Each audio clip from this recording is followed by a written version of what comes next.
में काम में व्यस्त थे। तभी बाहर गली में सुबह के समय बर्तन की खटपट की आवाजें और अचानक तेज बहस शुरू हो जाती है। सारी घर का काम मैं क्यों करूं? मैंने ठेका थोड़ी ले रखा है पूरे घर के काम करने का। तो मैं भी अकेले क्यों करूं? पूरा दिन मैं ही रसोई में खड़ी रहती हूँ। तुमसे तो एक साथ खाना भी नहीं बनवाया जाता, पूरे दिन बस बिस्तर में पड़ी रहती हो। पड़ोस की औरतें खिड़कियों से झांकने लगती हैं। सास सोफे पर बैठी सिर पकड़कर परेशान हो जाती है। हे भगवान, कब तक तुम दोनों लड़ती रहोगी? दो दो बहुएं हो, मिलकर काम नहीं कर सकती क्या? बिल्कुल, खुद तो आपको कोई काम नहीं करना पड़ता ना, इसलिए हमें ही भाषण सुना रही हैं। हाँ, पूरा दिन हम ही किचन में खटती हैं और ऊपर से उल्टा हमको ही गलत बताती हैं। इतने में अंदर से तेज तेज कदमों से नंद बाहर आती है। भाभी, मेरी मम्मी को बीच में मत लाओ, वो हमेशा तुम दोनों का भला ही सोचती हैं। हाँ हाँ, सबको पता है आपकी मम्मी सिर्फ अपनी बेटी की फिक्र करती है, बहुओं की नहीं। और अगर इतनी ही दया आती है तो आकर एक बार रसोई में 2 रोटियां बना के दिखाओ। अब बस एक शब्द और नहीं। जिस दिन मैं किचन में उतर गई ना, तो तुम दोनों को पता चल जाएगा असली मेहनत क्या होती है। दोनों बहू एक दूसरे की तरफ घूरते हुए मुंह फेर कर अलग अलग दिशाओं में चली जाती हैं। अगले दिन पड़ोस की 4-5 औरतें अपने अपने दरवाजे पर चौकियों पर बैठी धूप सेक रही होती हैं। अरे सुधा जी, आज आपकी दोनों बहुओं ने तो सुबह सुबह पूरा मोहल्ला हिला दिया। खुद तो लड़ती रही हैं, ऊपर से आपकी बेटी रिया को भी बीच में खींच लेती है। सुधा हल्की सी शर्म और गुस्से में सिर पर हाथ रखती है। सच कहूं बहन, मुझे तो अब डर लगने लगा है कि कहीं मेरी तीसरी बहू नेहा भी शादी के बाद वैसे ही न निकल आए। अपने तीनों बेटों की शादी की इतनी खुशी की, पर बहुएं दिन ब दिन मुश्किल बनती ही जा रही हैं। अरे बहन, तुम तो फिर भी खुशकिस्मत हो। मेरे घर में तो 3 बहुएं हैं, लेकिन हाय रे नसीब, एक भी काम की नहीं। बहुएं अब पहले जैसी कहाँ रही। हम तो एक शब्द सुनकर भी चुप हो जाती थी। ये बहुएं तो पलटकर जवाब ही नहीं, पूरे मोहल्ले को तमाशा दिखा देती हैं। हे भगवान, क्या मेरे साथ भी यही होगा? मेरा खुशहाल घर भी बहुओं के कलेश से भर जाएगा। अगली सुबह गली में दूध वाला साइकिल से दूध बांट रहा होता है। अचानक एक घर से चिल्लाने की आवाजें आने लगती हैं। मैंने कहा था ना, सुबह की सब्जी मैं नहीं बनाऊंगी, तुम ही कर लो। और मैं भी कह चुकी हूँ कि रोटी मैं अकेले क्यों बनाऊं, नौकरानी थोड़ी हूँ मैं। देखते ही देखते दोनों घर से बाहर सड़क पर आ जाती हैं। लोग दरवाजों से झांकते, बच्चे हंसते हुए इकट्ठा हो जाते हैं। जब पति ऑफिस गए होते हैं तो मैं ही सब करती हूँ और तुम आराम फरमाती हो। मैं आराम? पूरा घर मैं ही चलाती हूँ। तुमसे तो नमक और चीनी भी अलग नहीं होते, किसी में कुछ भी डाल देती हूँ। गली में सब लोग मजे ले रहे होते हैं। अरे भाई, आज तो लाइव शो शुरू हो गया। तभी उनकी सास गुस्से से बाहर आती है। बस दोनों चुप, अंदर चली जाओ अभी के अभी। बहुएं मुंह बिचकाकर गुस्से से कहती है। अच्छा। बेलन और चिमटा नीचे करते हुए गुस्से से पैर पटक कर वापस घर में चली जाती हैं। सास शर्म से आसपास वालों की तरफ हाथ जोड़ लेती है। गली के हर घर के गेट पर औरतें खड़ी होकर बातें कर रही होती हैं। किसी के हाथ में चाय, किसी के हाथ में चावल चुनने की प्लेट होती है। अरे रोज रोज हर घर में बहुओं की लड़ाई होती रहती है। लगता है आजकल की चांदनी सब जली हुई निकलती है। अब तो बहुएं यही चाहती हैं, ससुराल वालों को निकाल बाहर करो और घर पर खुद ही राज करो। शुरू में बड़ी सीधी सीधी बनती है, कहती है माँ जी, और फिर धीरे धीरे ऐसा रंग दिखाती है कि पूरा मोहल्ला तमाशा देखता है। सब औरतें हंसती हैं और सिर हिलाती हैं। क्या मैं भी हमेशा इसी डर में जीती रहूंगी? क्या मेरे घर भी एक दिन ऐसी ही लड़ाइयों का मैदान बन जाएगा?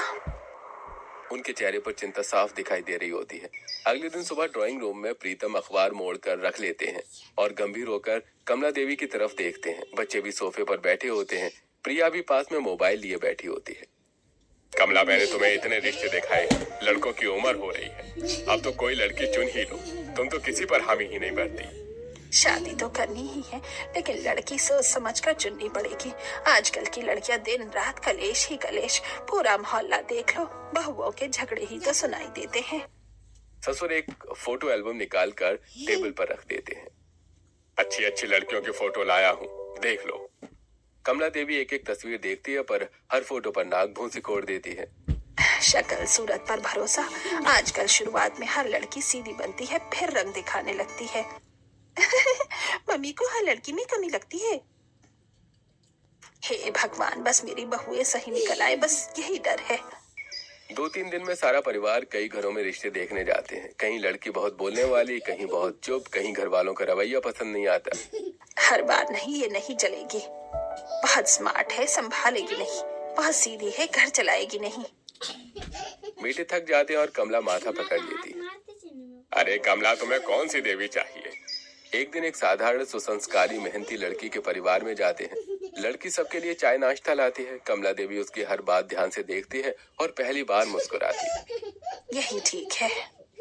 बेटों के चेहरे पर राहत की मुस्कान फैल जाती है। कुछ दिनों बाद बैंड बाजा, रोशनी, सजावट, एक साथ 3 बेटों की शादी हो जाती है। गृह प्रवेश का शुभ अवसर आ जाता है। दरवाजे पर कलश रखे होते हैं। तीनों बहुएं मेघा, दिव्या और ज्योति शर्मीली, सजी धजी, सिर झुकाई खड़ी होती हैं। कमला देवी आरती करती हैं, लेकिन उनके मन में बेचैनी होती है। भगवान, मेरे घर में प्यार और शांति बनाए रखना। कहीं मेरे साथ भी मोहल्ले की और सासू जैसा ना हो जाए। वो हल्की सी घबराहट छिपाते हुए तीनों नई बहुओं की ओर उम्मीद भरी नजरों से देखती है। अगले दिन तीनों बहुएं सज धज कर हाथ में पूजा की थाली लिए कमला देवी के पास आती हैं। मम्मी जी, आज हमारी पहली रसोई है। आप बताइए क्या बनाएं? जो तुम्हें अच्छा लगे वो बना लो बेटा।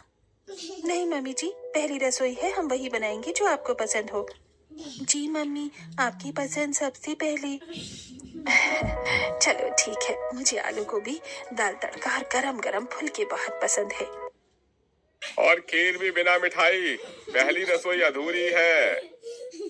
तीनों बहुएं रसोई में एप्रन पहनकर जुट जाती हैं। वो काम को आपस में बांट लेती हैं। मेघा सब्जी काटना और सब्जी बनाना, दिव्या दाल और तड़का तैयार करना, ज्योति फुलके और खीर बनाना होता है। सब मिलकर बातें करते हुए काम करती हैं। अगर कहीं नमक ज्यादा हो गया तो पहली रसोई की बदनामी हो जाएगी। मुझ पर छोड़ दो, फुलके तो मेरे दोस्त हैं।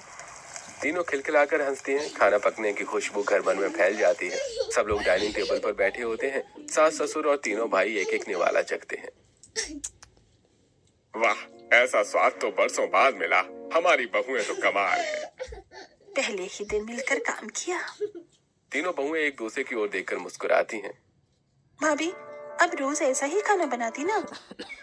अगले दिन सुबह रसोई में हल्की हल्की आवाजें होती हैं। तभी कमला देवी ड्राइंग रूम में सोफे पर बैठकर आवाज लगाती हैं। बहू, जरा इधर आना। आज पड़ोस की ओर से कुछ मेहमान आ रहे हैं। उनका बहुत मन था कि तुम तीनों से मिले, तो जरा अच्छा सा खाना बनाना। लोगों की भीड़ होगी, संभाल लोगी ना। तीनों बहुएं एक दूसरे की ओर देखती हैं और मुस्कुराकर जवाब देती हैं। मम्मी जी, आप बिल्कुल टेंशन मत लीजिए, हम पर बस सब छोड़ दीजिए। आज तो सारी पड़ोस की आंटी सिर्फ हमारी तारीफ ही करेंगी, देखते जाइए। बस आप आराम कीजिए, हम काम बांट लेते हैं और मिलकर सब संभाल लेंगे। कमला देवी थोड़ी राहत की सांस लेती है, पर दिल में कहीं न कहीं चिंता रहती है। रसोई में तीनों बहू मिल बांट कर काम करती हैं। कोई सब्जियां काट रहा होता है, कोई चूल्हे पर खड़ी है, तो कोई मिठाई सजाने में लगी होती है। तीनों के चेहरे पर उत्साह और खुशियों की चमक दिखती है। बातें, हंसी और काम का बढ़िया मेल दिखता है। जरा नमक देना ना, और ये सब्जी की आंच हल्की कर देना। मिठाई तैयार, अब सजावट मैं करूंगी और रोटी मैं बनाऊंगी। चलो, सब बढ़िया हो रहा है। थोड़ी देर बाद डोरबेल बजती है। कमला देवी मुस्कुराते हुए आंटियों को अंदर लाती हैं। सभी औरतें घर की साफ सफाई और सजावट देखकर ही प्रसन्न हो जाती हैं। अरे कमला, तेरी तो किस्मत चमक गई। 3 दिन बहू है और सुनने में आया है सब बहुत अच्छी हैं। जरा दिखाओ तो कैसी हैं, क्या करती हैं? इतने में तीनों बहू रसोई में दिख जाती हैं। औरतें चौंक जाती हैं। अरे वाह, तीनों मिलकर काम कर रही हैं। आजकल की बहुएं तो एक दूसरे का मुंह तक नहीं देखती। शाबाश कमला, बड़ी संस्कारी बहुएं मिली हैं तुझे। थोड़ी देर बाद तीनों बहुएं गरम गरम खाना सजाकर परोसती हैं। औरतें खाना खाकर खुश हो जाती हैं। खाना तो बहुत स्वादिष्ट है। ऐसी बहुएं तो किस्मत वालों को मिलती हैं। सभी उठकर जाती हैं और कमला देवी उन्हें बाहर छोड़ने आती है। लेकिन जाते जाते माहौल बदल जाता है। देख कमला, अभी तो नई नई आई है, इसलिए इतनी बनी बनाई और आज्ञाकारी लग रही है। कुछ महीनों बाद रंग दिखाएंगे बहुएं, तो बहू ये होती हैं, ज्यादा भरोसा मत करना। हाँ हाँ, अभी तो शादी पीरियड चल रहा है, बाद में पता चलेगा। और वे हंसती हुई चली जाती हैं। कमला देवी के चेहरे का रंग उतर जाता है। उनकी आंखों में चिंता भर जाती है। हे भगवान, मेरी बहुएं सच में अच्छी ही निकले, मेरे घर का सुख बना रहे। अगली सुबह पूरे घर में हलचल होती है। तीनों बहुएं फिर से एक टीम की तरह काम पर जुटी होती हैं। पहली बहू मेघा झाड़ू पोछा कर रही होती है। दूसरी बहू ज्योति रसोई में बर्तन साफ कर रही होती है। तीसरी बहू दिव्या चाय और नाश्ता तैयार कर रही होती है। मुस्कुराते हुए वो एक दूसरे की मदद कर रही होती है। रुको रुको, ये कोना मैं साफ कर देती हूँ, तुम चाय तैयार करो। सब मिलकर करेंगे तभी काम जल्दी खत्म होगा। काम होते ही तीनों एक साथ बैठकर चाय पीती हैं। उनके चेहरे पर अपनापन दिख रहा होता है। कमला देवी दूर से इन्हें देख रही होती हैं। उनकी आंखें चौड़ी रह जाती हैं। ये तीनों तो सच में बहुत समझदार हैं। न झगड़ा न तकरार, ऐसी बहुएं कहाँ मिलती हैं आजकल। शुरुआत में सब अच्छी लगती हैं, बाद में रंग दिखाएंगी। न जाने सच क्या है, क्या सच में ये हमेशा ऐसी ही रहेंगी। अगले दिन तीनों बहुएं हंसते खिलखिलाते घर से बाहर बाजार के लिए निकलती हैं। चलो आज सबके लिए कुछ अच्छा ले आते हैं, घर और भी प्यारा लगेगा। सासू माँ के लिए भी कुछ लेना चाहिए, उन्हें बहुत खुशी होगी। वो सड़क पर साथ साथ चलती हैं, हाथों में सब्जी की टोकरी, चेहरे पर खुशी। और कुछ औरतें दरवाजों पर खिड़कियों से झांकती हैं। इतनी हंसी खुशी तो नाटक ही लग रहा है। लगता है कमला के घर में सब बढ़िया है, इसलिए ऐसे उड़ रही है। अरे छोड़ो, कुछ महीने बाद असली रूप दिखेगा, तब देखेंगे। सब जलन भरी नजरों से फुसफुसाती रहती हैं और बहुएं बिना परवाह किए आगे बढ़ती जाती हैं। अगले दिन सुबह की रसोई में तीनों बहुएं काम बांट रही होती हैं, लेकिन आज माहौल थोड़ा अलग होता है। मैं कल भी बर्तन धो चुकी हूँ, आज कोई और कर ले। तो क्या मैं कम कर रही हूँ? रात का सारा खाना मैंने ही बनाया था। आप दोनों ही अपनी अपनी बातें कर लो, मेरा काम तो जैसे दिखता ही नहीं। तीनों की आवाज धीरे धीरे तेज होने लगती है। रसोई का शांत माहौल तकरार में बदल जाता है। ड्राइंग रूम में कमला देवी और प्रिया बैठी बातें कर रही होती हैं। कमला देवी रसोई में आती आवाजों पर ध्यान देते हुए सिर पकड़ लेती है। देख प्रिया, हो गई शुरुआत। मैंने कहा था ना, बहुएं जैसे बाहर की पड़ोसिनी हो गई हैं, अब आपस में लड़ना शुरू कर दिया। मम्मी बस थोड़ी सी बहस है, हर घर में हो जाती है, आप इतना नेगेटिव मत सोचिए। तुझे नहीं पता बेटा, आज एक दूसरे से लड़ रही हैं, कल मुझसे और तेरे पापा से लड़ेंगी। धीरे धीरे घर का सुकून खत्म हो जाएगा और हमारा घर भी पड़ोस जैसा बन जाएगा। मम्मी, आपके दिमाग में नेगेटिविटी बहुत ज्यादा भर गई है। अगर आप भाभीियों के बारे में ऐसे ही सोचोगी तो उनकी कोई अच्छाई दिखाई ही नहीं देगी। अच्छाई कहाँ है अच्छाई बेटा, झगड़ा करती है, उल्टा जवाब देती है, ये सब शुरुआत है। मम्मी वो नहीं है, कभी कभी गलतफहमियां हो ही जाती हैं, आप उन्हें अपनाइए, उनकी अच्छाइयाँ खुद सामने आ जाएंगी।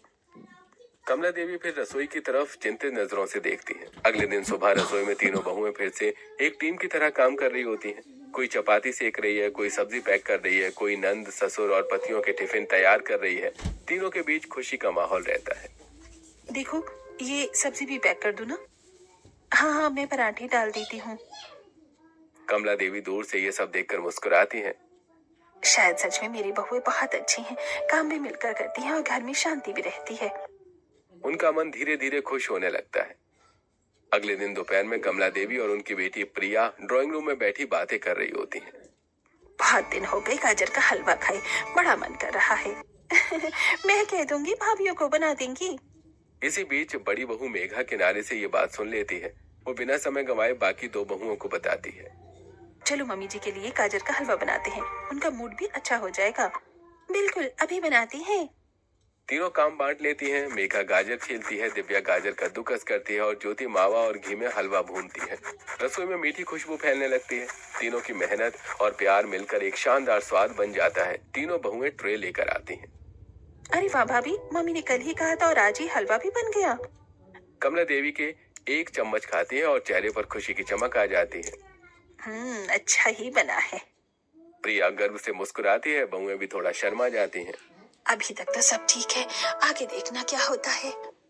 कमला के चेहरे पर हल्की चिंता और दिल से उम्मीद होती है। अगले दिन दोपहर का समय, तीनों बहुएं रसोई का काम निपटाकर सोफे पर बैठी आराम कर रही होती हैं। चाय के कप हाथों में होते हैं। मम्मी जी का रवैया हमारे साथ बिल्कुल ठीक नहीं है। पता नहीं क्यों वो ठीक से बात ही नहीं करती, ऐसे लगता है जैसे हम पर भरोसा ही नहीं है। अरे थोड़ा टाइम लगता है ना खुलने में, अभी हम नहीं हैं, घर में उनके लिए भी ये सब नया है। हाँ कोई बात नहीं, धीरे धीरे देखना, वो हमसे अच्छे से बात करने लगेंगी।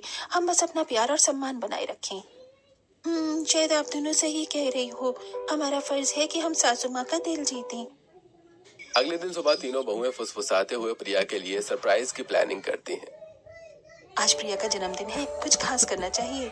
हाँ, पड़ोस की सभी आंटी को भी बुलाते हैं और खाना भी हम तीनों मिलकर बनाएंगे, बस काम बांट लेते हैं। वे रंग बिरंगी सजावट, गुब्बारे, केक सब तैयार कर देती हैं। घर पूरी तरह पार्टी के माहौल में बदल जाता है। फिर शाम को पूरे मोहल्ले की औरतें आ चुकी होती हैं। प्रिया की आंखें खुशी से नम हो जाती हैं। इतनी खूबसूरत तैयारी, थैंक यू भाभी। आप हमारी प्यारी ननंद हैं, आपका दिन हम कैसे भूल सकते हैं। माहौल हंसी खुशी से भर जाता है। डेकोरेशन चमक रही होती है, सब खुश होते हैं। सभी मेहमान खाना खा रहे होते हैं। तीनों बहुएं मिलकर सर्व कर रही होती हैं। उन्हें देखकर पड़ोस की औरतों के अंदर आग जल उठती है। देखो कैसे तीनों मिलजुल कर काम कर रही हैं। कमला देवी की किस्मत तो देखो, हमारे घर में होती तो अभी तक हाथापाई हो चुकी होती। मेरी बहुएं सच में बहुत अच्छी हैं, घर भी संभालती हैं और रिश्ते भी। अरे बहन, मेरी बहू भी पहले ऐसे ही मेरी बेटी और मेरा जन्मदिन मनाती थी, फिर एक दिन अचानक बदले हुए रंग दिखा दिए, अब तो पूछती तक नहीं। उनके शब्दों में जलन और कड़वाहट साफ दिखती है। कमला देवी के चेहरे पर फिर एक पल की चिंता दौड़ जाती है। बस भगवान करे मेरे घर में ऐसा कुछ ना हो। अगले दिन सुबह गली में पड़ोस की कई बहुएं खड़ी होकर बातों में लगी होती हैं। उनके साथ कमला देवी की तीनों बहुएं भी खड़ी होकर हंसी मजाक कर रही होती हैं। इसी दौरान अचानक पास वाली दो बहुएं आपस में झगड़ना शुरू कर देती हैं। आवाज ऊंची हो जाती है, सबके घरों तक पहुंचती है। तू हर बात में टांग क्यों उड़ा देती है। मेरी मर्जी, तू कौन होती है समझाने वाली। लड़ते लड़ते वो लगभग धक्का मुक्की पर उतर आती है। आवाज पूरे मोहल्ले में गूंजने लगती है। घर के अंदर बैठी कमला देवी को आवाज सुनाई देती है तो वो घबरा जाती है। अरे बाप रे, आज तो इन्होंने तमाशा ही कर दिया। मम्मी, इतनी हाइपर क्यों हो रही हो, पहले देख तो लो क्या हो रहा है। अब मेरी इज्जत मिट्टी में मिल गई, लोग अब मेरे घर का नाम भी नहीं रहने देंगे। कहीं मेरी बहुएं भी सबके जैसे निकली तो अब तो सब मेरे मुंह पर थू थू करेंगे। वो सिर पर हाथ रखकर लगभग रोने लगती हैं। आखिरकार वो हिम्मत करके बाहर देखने जाती हैं। दरवाजा खोलते ही सामने सब दिख जाता है। सामने वाली शकुंतला की बहुएं लड़ रही होती हैं और कमला की तीनों बहुएं तो